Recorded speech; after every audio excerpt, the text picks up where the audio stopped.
మదనపల్లి అగ్ని ప్రమాదంలో మాజీ మంత్రి పెద్దిరెడ్డి స్థానిక వైకాపా నేతల హస్తం ఉందని మంత్రి అనగాని సత్యప్రసాద్ అనుమానం వ్యక్తం చేశారు. పెద్దిరెడ్డికి సంబంధించి 1000 కోట్ల రూపాయల అవినీతి వెలుగులోకి వచ్చాకే ఫైళ్లు దగ్ధం చేశారని అన్నారు.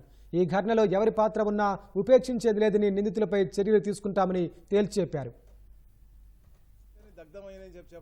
అంటే ఉదయాన్నే ముఖ్యమంత్రి గారు సీరియస్గా స్పందించేదాకా కూడా అక్కడ రానికంటే ఇవన్నీ కూడా ఇంకా అంటే మాకు 30 రోజులు బట్టి వచ్చాం కాబట్టి ఈ యొక్క అడ్మినిస్ట్రేటివ్ ఫ్లాస్ గత 5 సంవత్సరాలు ఉన్నటువంటి ఫ్లాస్ కరెక్ట్ చేసుకోవడానికి కొద్దిగా సమయం పడుతూ జాగ్రత్తగా పగడబందీగా అధికారులు వేసుకోవడంలో మాకు కొద్దిగా జాప్యమైంది 30 రోజులు.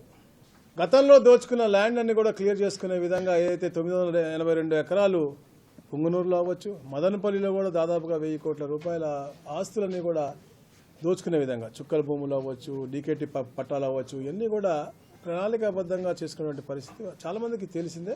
వాళ్ళు చేసినటువంటి అరాచకం అంతా కూడా కవిపుచ్చాలని చెప్పే విధంగా, ఎందుకంటే మనం చూస్తూ ఉన్నాం జూలై నెలలో కూడా వీళ్ళు ల్యాండ్ కన్వర్షన్లు కానీ పెద్దిరెడ్డి పేరు మీద ఉండొచ్చు, వారి శ్రీమతి గారి పేరు మీద, స్వర్ణత గారి పేరు ఉండొచ్చు, ఇవన్నీ కూడా జరుగుతూ ఉన్నప్పుడు 982 ఎకరాల గురించి అయితే మనం చెప్పాం. వాళ్ళ అనువాయుల పేరు మీద అందరి మీద కూడా అబాలిషన్ యాక్ట్ ఇంప్లిమెంట్ చేసి ఏదైతే పాత పత్రాలను చూపించి 982 ఎకరాలు దోచుకునే పరిస్థితి.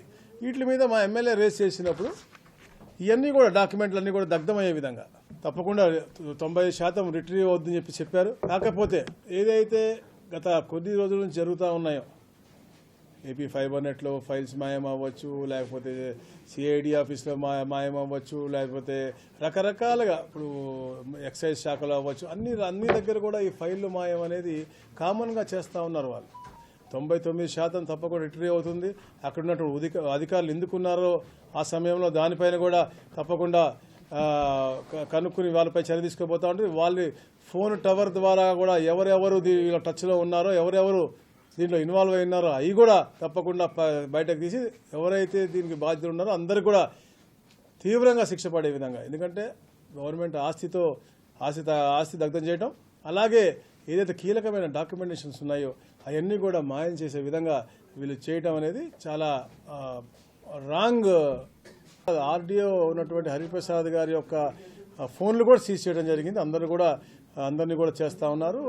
గౌతమ్ ఉన్నాడు, ఇంకో వీఆర్ఏ ఉన్నారు, అందరినీ కూడా ఇన్వెస్టిగేట్ చేస్తూ ఉన్నారు. కొత్త అధికారి వస్తున్నారు కాబట్టి దాని ముందే ఇవన్నీ మాయం చేయాలని చెప్పేసి గతంలో వాళ్ళ చేతి కింద పనిచేసినటువంటి వాళ్ళు మోచేతి నీళ్ళు తాగినటువంటి ఆ వ్యక్తులు ఉన్నారు కాబట్టి అక్కడ వాళ్ళు చేసినటువంటి ఇది తప్పకుండా వాళ్ళందరూ కూడా శిక్షార్హులు. 99% అతని కంట్రోల్లో ఉంది కాబట్టి, ఎందుకంటే గత 1000 కోట్ల రూపాయల దాదాపుగా అక్కడ అవినీతి జరిగింది పెద్దిరెడ్డి గారు ద్వారా అని చెప్పేసి అక్కడ మా ఎమ్మెల్యే కూడా గత వారంలో కూడా చెప్పటం, వెళ్ళి ఆ ఎంఆర్ఓని ఆర్డీఓని అడగటం, ఈ పేపర్ల గురించి కూడా అడగటం.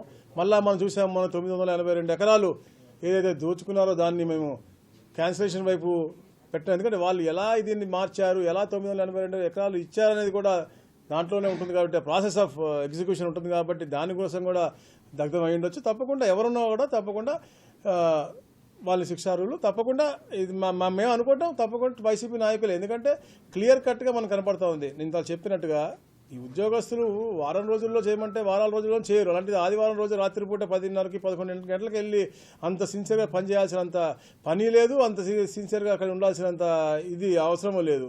సో డెఫినెట్గా వాళ్ళ కుట్రకోణంతో వచ్చారు కాబట్టి వాళ్ళందరూ కూడా వాళ్ళ కంట్రోల్లో ఉన్నటువంటి కొందరు అధికారులు కాబట్టి వారు ఇలా చేశారు.